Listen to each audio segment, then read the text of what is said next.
আজকে বিশ্ব নারী দিবসে সমস্ত দর্শকবৃন্দকে সহ নাগরিকদের মানুষের ভাষার তরফ থেকে অভিনন্দন ও শুভকামনা জানাই। কোনো একটি সংবাদ মাধ্যম, সেটা খবরের কাগজ হোক, সেটা টেলিভিশন হোক, বা সেটা এই ধরনের এই মুহূর্তে যে সোশ্যাল মিডিয়া ইউটিউব চ্যানেলের মতো সংবাদ মাধ্যমই হোক, তাদের দর্শকের মতামতই হচ্ছে তাদের প্রধান চালিকা শক্তি। দর্শকের মতামতকে উপেক্ষা করে যে সংবাদ মাধ্যম চলে, সেই সংবাদ মাধ্যম সংবাদ পরিবেশনের উদ্দেশ্য থেকে চ্যুত হয় বলে আমরা মনে করি। তাই মানুষের ভাষা সবার মনের কথা বলে এই চ্যানেল আপনাদের চ্যানেল, এবং আপনাদের বলেছিলাম যে আপনাদের কমেন্টগুলো নিয়ে আমরা বিশেষ অনুষ্ঠান শুরু করতে চলেছি, যেখানে আপনাদের হোয়াটসঅ্যাপ নাম্বার দিয়ে দেব। সেখানে আপনারা আপনাদের সুচিন্তিত লেখা পাঠাবেন, আপনাদের তোলা ভিডিও পাঠাবেন, এবং সেগুলো নির্বাচিত হলে আমরা আমাদের এই ইউটিউব চ্যানেলে যেমন পড়ে শোনাবো, দেখাবো, অ্যাট দি সেম টাইম আমাদের যে অনলাইন সংবাদ মাধ্যম আছে মানুষেরভাষা.com, তাতে আমরা প্রকাশ করব, এবং ডেলি হ্যান্ড অ্যাপ, তাতে মানুষের ভাষা যা রয়েছে তাতেও সেগুলি আমরা প্রকাশ করব। কিন্তু আজকের বিষয় হচ্ছে বহু সুধী দর্শক, তাদের যেমন এখান থেকে শ্রদ্ধা জানাই, প্রণাম জানাই আপনাদের ভালোবাসার জন্য, আপনাদের সাপোর্টের জন্য, তেমনি তার মধ্যে যেমন রয়েছেন অত্যন্ত দেখুন, এখানে তো আমরা কোনো নাম দেখতে পাই না, তাদের পরিচয় বুঝতে পারি না, কিন্তু তাদের লেখা থেকে যেটুকু অনুমান করতে পারি, আপনারা পারলে আপনাদের নাম পরিচয়ও কমেন্টের সাথে যোগ করে দিতে পারেন, আমরা পড়ে শোনাবো সেটা।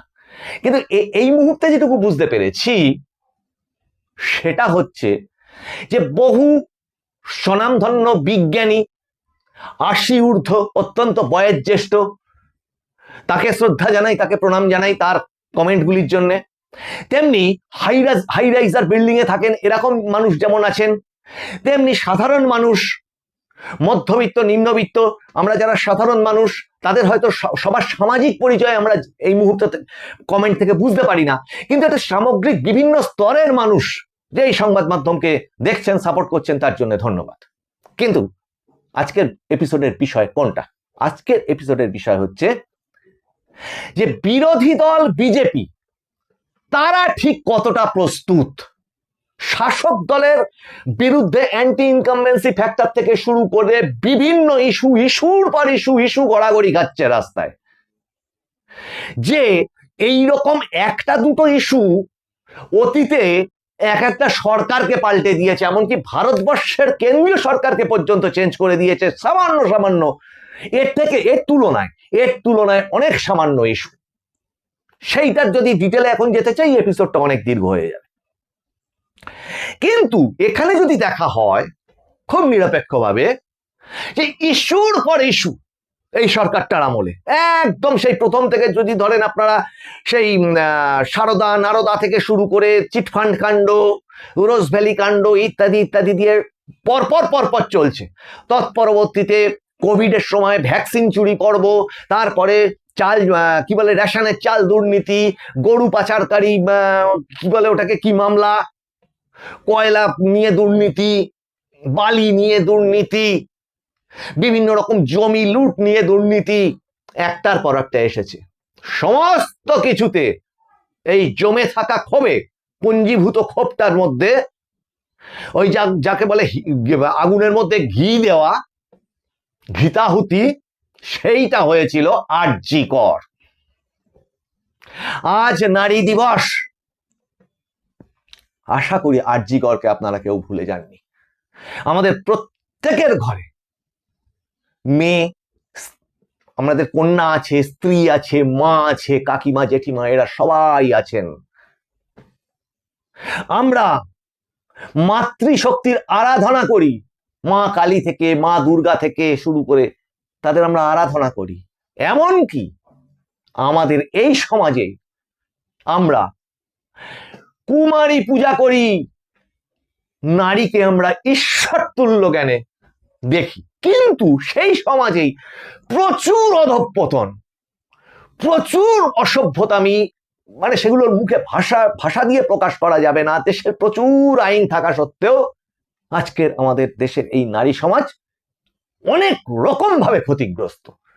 পাশাপাশি সামাজিকভাবে আর একটা সমস্যা উঠে এসেছে ইদানিং, সেটা হচ্ছে আইনের সুবিধা নিয়ে, নারীদের সুরক্ষার জন্য যে আইন তৈরি হয়েছে আমাদের দেশের সংবিধানে, সেই আইনের সুবিধা নিয়ে অনেক নারী আবার অনেক পুরুষকেও হেনস্থা, অনেক সৎ পুরুষকেও হেনস্থা করে, যার জন্যে নির্যাতিত পুরুষদের নিয়ে নানান রকম সংস্থা, সংগঠন ইত্যাদি গড়ে উঠেছে। দুটোর কোনোটাই কাম্য না, কোনোটাই কাম্য না। একটা সুস্থ সমাজকে আমরা চাই, যেখানে সন্তান তার মাকে, ভাই তার দিদিকে, বোনকে শ্রদ্ধার চোখে, ভালোবাসার চোখে দেখতে পারবে, রাস্তার বান্ধবীকে বান্ধবী বলে ভাবতে শিখবে, বোনকে বোন বলবে, স্ত্রীকে স্ত্রী বলবে। এই জায়গাটা, এই সুস্থতা, এটা তো কোনো দেশের আইন জোর করে করতে পারে না। এটা মানসিক বিকাশ ধীরে ধীরে ধীরে ধীরে প্রবাহমান সমাজের সঙ্গে চলে, এবং উন্মুক্ত সমাজ, একটা লিবারাল সমাজ, সেটাই আমরা চাই। কিন্তু এত কথা কেন বললাম? ওই ঘৃতাহুতি হয়েছিল আরজিকর কাণ্ড, যেখানে হসপিটালের মধ্যে একজন নারী প্রথম, তারপর তিনি একজন পড়ুয়া, মানে একজন ছাত্রী, তারপর যাকে আমরা বলি লিভিং গড, ডাক্তার, তিনি অত্যাচারিতা হলেন, নির্যাতিতা হলেন, এবং বীভৎসভাবে তার মৃত্যু হলো। এবং সেটা নিয়ে সারা বাঙালি শুধু না, সারা পৃথিবী জেগে উঠল, প্রচুর আন্দোলন হল, এবং সেখানে সুপ্রিম কোর্টের ভূমিকা নিয়ে আমরা প্রচুর সমালোচনা করেছি। এবং বাঙালি, আপামর বাঙালির মনের মধ্যে, সভ্য সুন্দর পরিবেশ যে বাঙালি চায়, তাদের মনের মধ্যে প্রচুর ক্ষোভ আছে। এর পরবর্তীতে সেই ক্ষোভগুলি মানুষ যে কোথাও প্রকাশ করবে, কারণ আদালতে তো সেই বিচারটা হবে, সেই বিচারের অপেক্ষায় বাঙালি আছে। কিন্তু যদি বলেন এই যে বিরোধী দল বিজেপি ঠিক কতটা তৈরি, এই এত ইস্যু শাসক দলের বিরুদ্ধে আছে, লাস্ট হয়ে গেছে এসআইআর, এবং এসআইআর নিয়ে শাসক দল নিজে তার যে নিজে ভূমিকাগুলি রেখেছে সেগুলো সব তার বিরুদ্ধে গেছে, সব কটা, কোর্টের রায় থেকে শুরু করে এখনো যা যা চলছে সব তার বিরুদ্ধে গেছে। সেটাও সঙ্গে আইপ্যাক কাণ্ড, ইডি আইপ্যাক কাণ্ড, সঙ্গে প্রচুর আর্থিক দুর্নীতির বিভিন্ন রকমের মামলা যেগুলো পেন্ডিং আছে। এই যে এত ইস্যু, সব শেষে এই যে রাষ্ট্রপতিকে অপমান, আচ্ছা, এই সবটা মিলে অনেকের মনে অনেক ক্ষোভ, বিজেপির শিথিলতা, নিষ্ক্রিয়তা কেন্দ্রের, এবং এই তত্ত্ব অনেক সময় উঠে এসেছে যে কোথাও সেটিং আছে কিনা। পরবর্তীকালে ইদানিং যে সমস্ত স্টেপগুলো মানুষের সামনে তারা দেখতে পেয়েছে, ইডির বডি ল্যাঙ্গুয়েজ, সুপ্রিম কোর্টে ইলেকশন কমিশনের ভূমিকা, সুপ্রিম কোর্টের নিজস্ব ভূমিকা, এই সমস্ত নিয়ে, ও মাঝখানে তো বলতে ভুলেই গেছি, শিক্ষক দুর্নীতিকাণ্ড, ডিএ আন্দোলন, আর কত ইস্যু চাই। তাহলে এই সব ইস্যুগুলো থাকা সত্ত্বেও, যেখানে একটা মাত্র ইস্যুতে একটা রাজ্য সরকার পাল্টে যেতে পারে, উল্টে যেতে পারে, বহু কিছু হয়ে যেতে পারে, এই মমতা বন্দ্যোপাধ্যায় যখন বিরোধী নেত্রী ছিলেন, তিনি এই নন ইস্যুকে ইস্যু তৈরি করে যে পরিমাণ আন্দোলন করতেন, তাহলে আজকে মানুষের মনে একটু হলেও হতাশা নিশ্চয়ই এসেছে, আছে। এত কিছু ফেভারেবল কন্ডিশন, যারা কিনা পরিবর্তনপন্থী, যারা বিরোধী দলকে সাপোর্ট করেন, তাদের মনে আশা থাকা সত্ত্বেও কেন করুণ সুর বাজছে, এবং সেটা এই কমেন্টগুলোতে ধরা পড়ছে। তার বিজেপি তার রাজনৈতিক অবস্থান তারা নিশ্চয়ই স্পষ্ট করবে। অনেক যেটুকু আমরা চোখে দেখে বুঝতে পেরেছি এতদিনে, তাদের সংগঠনের মধ্যে বিভিন্ন ধরনের সমস্যা হয়তো অতীতে ছিল, কিন্তু সেটা তারা অনেকটাই কাটিয়ে উঠেছে। নতুন রাজ্য সভাপতি, নতুন জাতীয় সভাপতি, নতুন টিম বিজেপি, মানে পশ্চিমবঙ্গের ক্ষেত্রে নতুন নতুন ধরনের পরিকল্পনা, কর্মসূচি, একটা গতি পেয়েছে। কিন্তু এতৎসত্ত্বেও কি আপনারা এটা স্বীকার করবেন আজকে যে যেখানে আজকে এই জায়গাটা পরিষ্কার উন্মুক্ত করে দিয়েছে একটা বিষয়, যে দেশে তার মানে সেই দেশের রাষ্ট্রপতি নিজে সভা করবার অনুমতি পান না, রাষ্ট্রপতি সভাকে একের পর এক জায়গা পরিবর্তন করতে করতে কলকাতা থেকে শিলিগুড়ি গোসাইপুর পাঠিয়ে দেওয়া হয়, যেখানে রাষ্ট্রপতিকে রিসিভ করতে যাওয়া হয় না, যেখানে রাষ্ট্রপতিকে এই সমস্ত অপমান সূচক জিনিসগুলো ঘটানোর পরেও মঞ্চে দাঁড়িয়ে সেটাকেই সাপোর্ট করা হয়, যে রাজ্যে ওই রাষ্ট্রপতির প্রতিনিধি রাজ্যপাল, নতুন রাজ্যপাল দায়িত্ব নেওয়ার আগেই তাকে হুমকি দিয়ে দেওয়া হয় যে এটা কিন্তু অন্য জায়গা, খুব সাবধান। তাহলে সেখানে আমাদের মতো এইসব চুনোপুটি মানুষজন, বা মানে যদি বলেন যে বিরোধী দলের যে আন্দোলনের পরিসর, সেটা আদৌ আছে? যেখানে কোন রকম বিরুদ্ধ কথা বলতে গেলে চটাপট কেস দিয়ে দেওয়া হয় বিভিন্ন রকমের মিথ্যা, যেখানে প্রতিবাদ করতে গেলে এমন এমন ধরনের বাধা চতুর্দিক থেকে এসে হাজির হয়, যেখানে অস্ত্রের এত ঝনঝনানি, যেখানে অর্থের এত কি বলবো মানে চতুর্দিক থেকে অর্থ দিয়ে সমস্ত কিনে ফেলবার চেষ্টা, নিষ্পেষণের চেষ্টা, সেখানে বিরোধী রাজনীতির অবকাশ ঠিক কতটুকু আছে যদি রাজনৈতিক দল হিসেবে সেটাকে ভাবা হয়? কিন্তু এতৎসত্ত্বেও বলবো যে রেজিমেন্টেড পার্টি বিজেপি, কেন্দ্রীয় সরকার এবং রাজ্যে, ভারতবর্ষের প্রচুর রাজ্যে এই মুহূর্তে তারা ক্ষমতায় রয়েছে, রেজিমেন্টেড পার্টি তাদের নিজস্ব পরিকল্পনা থাকে নিশ্চয়ই। একটি একনায়কতন্ত্র দল বা ব্যক্তি নির্ভর পার্টি যেমন এই সামগ্রিক জিনিসকে রুখে দেওয়ার পক্ষে যথেষ্ট নয়, রেজিমেন্টেড পার্টির একটা অসুবিধা, যেটা আমরা অনেক এপিসোডে বলেছি, যে যেন ওই অনেক সময় মনে হয় রাজার পাগড়ি বাঁধা, যে রাজা পাগড়ি বেঁধেই চলেছে, ওদিকে উল্টো দলের সৈন্য এসে কেল্লা দখল করে নিয়ে চলে গেল। সেটা যেমন অনেক সময় মনে হয়, মন্থরতার কথা মনে হয়, সিদ্ধান্তের গতিহীনতার কথা মনে হয়, যে একটা ঘটনা ঘটে গেল তার সেইটা নিয়ে কথা বলতেই হয়তো 10 ঘন্টা লেগে গেল। একনায়কতন্ত্র দলে কি হয়, কোথাও একটা ঘটনা ঘটলো, সে নিজেই ফোন করে দিল দলের নেতা বা নেত্রী, এই ওখানে চলে যাও, এই করো সেই করো, এই যেমন স্পিড আছে সেটাতে। রেজিমেন্টেড পার্টির ক্ষেত্রে এইটাই হয়তো দেরি হয়, যে তারা প্রথমে একটু জিনিসটা বিচার বিবেচনা করবে, তাদের লোকাল কমিটিতে যাবে, তাদের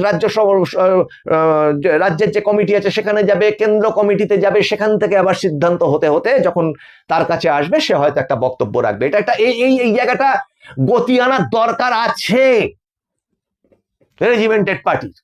কিন্তু পাশাপাশি খেয়াল করে দেখুন, বাম আমলে, বাম ফ্রন্টের সময় এই মমতা বন্দ্যোপাধ্যায় যখন ওই তীব্র আন্দোলনগুলো করেছেন, মমতা বন্দ্যোপাধ্যায় কবার অ্যারেস্ট হয়েছেন? গণতান্ত্রিক ভিত্তিতে ভাবুন, বিশ্লেষণাত্মক ভিত্তিতে ভাবুন, সমস্ত তৃণমূল পন্থী, বিজেপি পন্থী, অন্যান্য পন্থীদেরও বলছি, মমতা বন্দ্যোপাধ্যায় যখন ওই চরম আন্দোলনগুলো করেছিলেন, তাহলে বামফ্রন্ট সরকারের হাতে কি কোনো ক্ষমতা ছিল না? কবার অ্যারেস্ট হয়েছেন, কি হয়েছে, কোথায় রাস্তাঘাটে তিনি কি মানে পুলিশের সাথে কি হয়েছে, ধস্তাধস্তি, লাঠিচার্জ, সে তো ছেড়ে দিন, সে যে কোনো আন্দোলনই হতে পারে। আমি বক্তব্য হচ্ছে অ্যারেস্ট কবার হয়েছেন? ওই যে 26 দিন ধরে অনশন করেছিলেন, যেটা নিয়ে গৌতম দেব বলেছিলেন যে মানে এটা সূত্র মানে ঘনিষ্ঠ মহলে অনেকবার এই কথা শোনা গেছে, যে বুদ্ধবাবুকে বলেছিল ওই মাচা ভেঙে দিতে হবে, ওই মাচাটা ভেঙে দিন, তা বুদ্ধবাবু সেটা করেননি। তার মানে কি, বিরোধী রাজনীতির পরিসরটা সেখানে তিনি দিয়েছিলেন, ছিল সেই পরিসরটা ছিল তখন। আর এখন একটা মানে অন্য বিরোধী দল, আগে তো মানে রাস্তায় স্ট্রিট কর্নার করা, পাড়ায় বৈঠক করা, এসব তো খুব চালু ছিল। এই দলটা তো এসে কোনো ত্রাণও দিতে দেয় না অন্য কাউকে, যে বন্যা হলে বা কিছু হলে একটা ত্রাণ দিতে যাবে, সেটাও তো দিতে দেয় না। সাধারণ মানুষ এখানে ওখানে কিছু লিখবে, লিটল ম্যাগাজিনে বা কিছুতে, বা কিছু বলবে, কোনো একটা চ্যানেলে বক্তব্য রাখবে, এই ঘটনা তো প্রচুর ঘটেছে যে বক্তব্য রেখে সে চ্যানেল থেকে বেরিয়েছে, তাকে অ্যারেস্ট করে নিয়ে চলে গেছে। তাহলে এই যেখানে পরিস্থিতি, সেখানে বিরোধী আন্দোলন স্থিমিত বা অনেক সূক্ষ্ম পরিকল্পনা নিয়ে তাদেরকে চলতে হয়তো হচ্ছে। আমি তাদের ছাতা ধরছি না, ধামা ধরছি না, এগুলোর আমি কেউ না। আপনারা এতদিনে নিশ্চয়ই দেখেছেন যে এই চ্যানেল কোন রকম কোন পার্টির আইটি সেল দ্বারা পরিচালিত নয়। তাহলে এই 4000 সাবস্ক্রাইবার বা এইটুকু ভিউ, এটা একদিনে 40,000 সাবস্ক্রাইবার, এক সপ্তাহে 4 লাখ সাবস্ক্রাইবার হতো, একটা ভিউ হয়ে যেত, আইটি সেল এত শেয়ার করা শুরু করে দিত, একটা ভিডিওর বা এপিসোডের ভিউ হতো 1 লাখ। মৌলিকভাবে চলবার চেষ্টা করছি, মৌলিক প্রসঙ্গ তুলছি। তৃণমূল কংগ্রেস যদি রেকটিফাইড খুব সুন্দর ভালো কাজ করে, অতীতে আমরা সেটা বলেছি, আগামী দিনে ভালো কাজের কথা অবশ্যই বলবো। বিজেপি যদি কোনো খারাপ কাজ করে সেটাও বলবো আগামী দিনে। যেমন এই যে স্কুলে ঢুকে একজন বিজেপি বিধায়ক, তিনি যেভাবে একজন মাস্টারমশাইকে অপমান করেছেন, তার তীব্র তীব্র তীব্র নিন্দা করছি, অতীতেও করেছি এপিসোডে। এই ধরনের মানুষদের উচিত, কোন বিধায়ক টিধায়ক তো দূরের কথা, আগে সভ্য মানুষ হোক, তারপর দেখা যাবে। কাজে এই অবস্থানটা আমরা যেমন রাখছি, তেমনি আমাদের মনে হয়েছে যে এই যে রাজনৈতিক বিরোধী রাজনীতি করবার যে পরিসর, সেটাকেই শেষ করে দিয়েছে। কারণ বিরোধী দলনেতা যে কোনো যদি মিটিং করতে যায়, তাকে কোর্টে ছুটতে হয় পারমিশন নিতে। আজকে রাষ্ট্রপতিকে পারমিশন দেওয়া হচ্ছে না। রাষ্ট্রপতি রাস্তায় রাস্তায় ঘুরছে প্র্যাকটিক্যালি বলতে গেলে, যে দৃশ্য আমরা দেখলাম, তা সেখানে বিরোধী রাজনীতি স্থিমিতভাবে ধিকি ধিকি আগুন জ্বলা মতো করেই হয়তো জ্বলবে। আপনার অনেকের পরিবর্তনপন্থীদের ওই বুকের মধ্যে ধিকি ধিকি জ্বলা আগুনটা যদি পরিসর পায়, অক্সিজেন পায়, হাওয়া পায়, নির্বাচন কমিশনের সুস্থ পরিমণ্ডলে ভোট করবার মতো একটি জায়গা পায়, তাহলে সেই আগুন কিন্তু তবে দাবানল হতে পারে। এই এপিসোড কেমন লাগলো আপনারা জানাবেন। আমি প্রবীর রায়চৌধুরী এতক্ষণ আপনাদের সঙ্গে ছিলাম। মানুষের ভাষা মানুষের মনের কথা বলে, এবং আপনাদের কমেন্ট আমাদের কাছে ঐশ্বর্য, সম্পদ। আপনারা কমেন্ট করুন, সাবস্ক্রাইব করুন, লাইক করুন, শেয়ার করুন, নোটিফিকেশন অন করে রাখুন আপনাদের নতুন নতুন এপিসোডগুলো দেখবার জন্য। আপনাদের এই কমেন্টগুলো নিয়ে আরো বিস্তারিত এপিসোড পড়ে পড়ে কমেন্টগুলো আমরা বলবার চেষ্টা করব, এবং ওই যে বললাম হোয়াটসঅ্যাপ নাম্বার চালু করে দেবো। এবার আপনাদের লেখা সুচিন্তিত মতামত, আসুন আমরা সবাই মিলে একটা সুন্দর সমাজকে গড়ি। রাজনীতি তো হতেই থাকবে, ভোট তো আসতেই থাকবে। সামনের এপিসোডে আবার আপনাদের সঙ্গে দেখা হচ্ছে। নমস্কার।